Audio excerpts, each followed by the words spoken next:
संजीव कुमार। प्रश्न संख्या 216। माननीय अध्यक्ष महोदय, जी हाँ, वर्ष 2024-25 में राजस्थान की सरकार की बजट घोषणा अंतर्गत प्रदेश की 211 ग्राम सेवा सहकारी समितियों में 100% अनुदान पर गोदाम निर्माण करवाया जा रहा है। इस हेतु कुल 38 करोड़ 32 लाख रुपए का आवंटन किया गया है।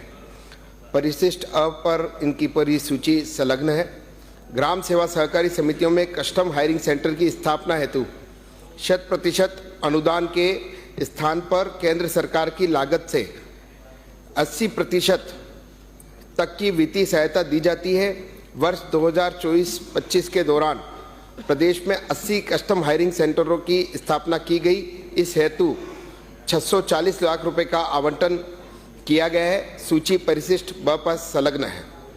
खंड ब, हनुमानगढ़ जिले के उक्त योजनागत 15 ग्राम सेवा सहकारी समितियों में 500 मीट्रिक टन के गोदाम निर्माण हेतु 25-25 लाख प्रति और 3 ग्राम सेवा सहकारी समितियों में 100 मीट्रिक टन गोदाम के 12 लाख रुपए प्रति गोदाम, कुल 411 लाख रुपए के गोदाम स्वीकृत किए गए हैं। परिशिष्ट स पर इसकी सूची संलग्न है।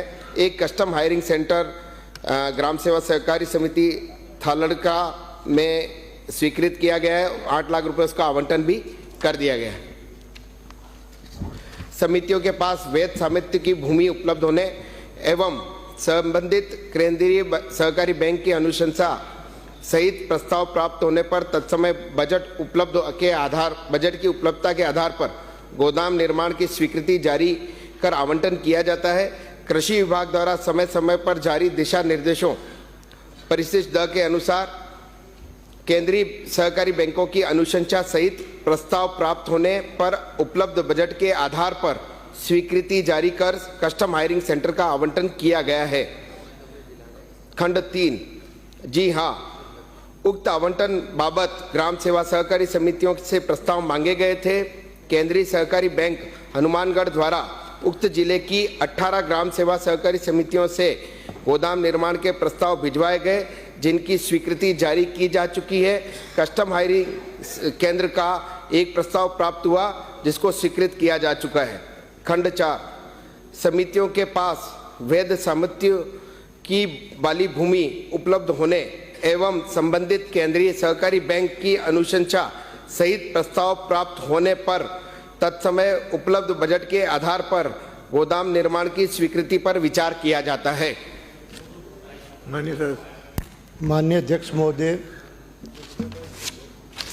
जिला हनुमानगढ़ में हनुमानगढ़ केंद्रीय सहकारी बैंक में ये गोदाम आवंटन का बड़ा गंभीर मामला है।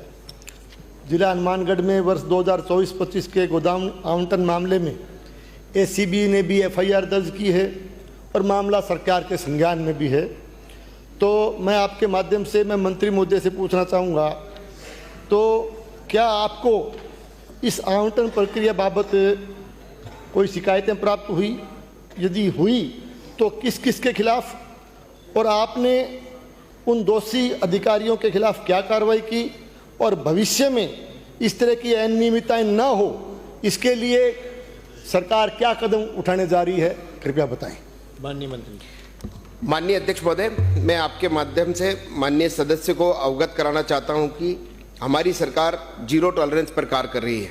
हमारे संज्ञान में किसी भी माध्यम से अनियमितता संबंधी कोई शिकायत प्राप्त होती है तो उस पर त्वरित कार्रवाई की जाती है। माननीय सदस्य द्वारा हनुमानगढ़ जिले के गोदाम निर्माण संबंधी अनियमितता की शिकायत का जो प्रश्न उठाया गया है, उसके संबंध में मैं सदन को अवगत कराना चाहता हूं कि हमने त्वरित कार्रवाई करते हुए उसी दिन प्रबंध निदेशक एवं मुख्य प्रबंधक केंद्रीय सहकारी बैंक हनुमानगढ़ को हमने सस्पेंड करते हुए विभागीय कार्रवाई प्रारंभ कर दी गई।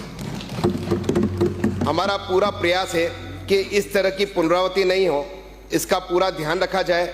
मैं माननीय सदस्य को अवगत कराना चाहूँगा कि गोदाम निर्माण में पारदर्शिता बनी रहे, किसी भी तरह की अनियमितता नहीं हो पाए, इसलिए कमेटियों का गठन भी हमारी सरकार ने किया हुआ है। और इस घटना के बाद मैं माननीय सदस्य को बताना चाहूँगा कि हमारे संज्ञान में जैसे ही प्रकरण की जानकारी हुई, प्रधान कार्यालय स्तर से प्रत्येक जिले में निरीक्षण टीम करके निरीक्षण करवाया गया। हो गया माननीय सर। दूसरों सवाल। माननीय अध्यक्ष महोदय, मैं आपके माध्यम से माननीय मंत्री महोदय से पूछना चाहूँगा कि जिला हनुमानगढ़ में गोदाम आवंटन के मामले में भारी अनियमितताएं हुई है और इस प्रक्रिया को आपने भी दोषपूर्ण माना है, तो क्या जिला हनुमानगढ़ के उक्त गोदाम आवंटन को जो आवंटन हुए हैं उनको निरस्त करवाकर उन्हें नए सिरे से आवंटन करने का आप विचार रखते हैं? यदि हाँ तो कब तक और नहीं तो क्यों? और साथ ही मैं ये भी पूछना चाहूँगा कि जो दोषी अधिकारी हैं उनको जो हनुमानगढ़ जिला मुख्यालय पर यदि बैठे हैं तो उनको कहीं अन्यत्र पदस्थापित करने का आप विचार रखते हैं कि नहीं रखते हैं? तो हाँ तो कब तक नहीं तो क्यों? माननीय मंत्री जी।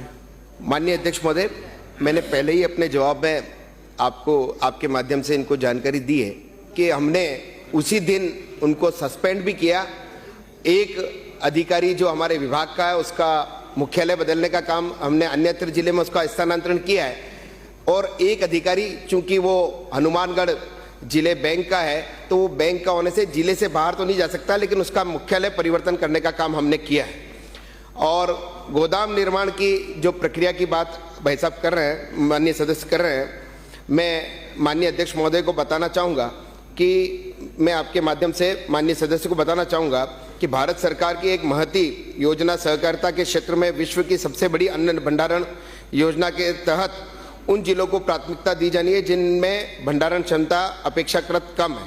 भारतीय खाद्य निगम से प्राप्त सूची के अनुसार राज्य के श्री गंगानगर, हनुमानगढ़ एवं कोटा जिले में भंडारण क्षमता अपेक्षाकृत उपज के अनुपात में अपेक्षाकृत कमी होने के कारण उक्त तीनों जिलों में भंडारण निर्माण को प्राथमिकता देते हुए श्री गंगानगर में 17, हनुमानगढ़ में 15, 13 गोदाम हमने कोटा में स्वीकृत किए हैं। इससे हमारे जिलों की भंडारण क्षमता बढ़ी है।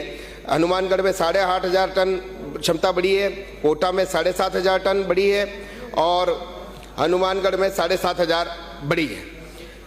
माननीय अध्यक्ष महोदय, मैं आपके माध्यम से अवगत कराना चाहूँगा कि हमारी सरकार ने इस साल भी नए गोदाम स्वीकृत, हाँ बिल्कुल बिल्कुल, ये बता दो आप तो आवंटन निरस्त करके नए सिरे से करवा दो कि ये बता दो सर। निश्चित, हाँ माननीय अध्यक्ष महोदय, अगर आपके द्वारा जिन जिन गोदामों में अगर कोई अनियमितता अगर पाई जाती है उनकी शिकायत अगर आप देंगे तो निश्चित रूप से उन पर कार्रवाई करने का काम हम मामला दर्ज हुआ है साहब, गड़बड़ हुई है बहुत बड़ी, तो आवंटन निरस्त करोगे कि नहीं करोगे ये बता दो साहब। आप जिन जिन में आप नए सिरे से करवा दो आवंटन, यही पूछ रहा हूं मैं तो। माननीय अध्यक्ष महोदय, मैं आपके माध्यम से माननीय सदस्य को बताना चाहूंगा कि जिनमें आपको ऐसा लगता है कि आवंटन प्रक्रिया में गलती हुई है उनकी आप शिकायत दें, उन सब पे कार्रवाई करने का काम, और अगर उन्हें पाया जाएगा तो उनको निरस्त करने का काम भी हम करेंगे। अगला प्रश्न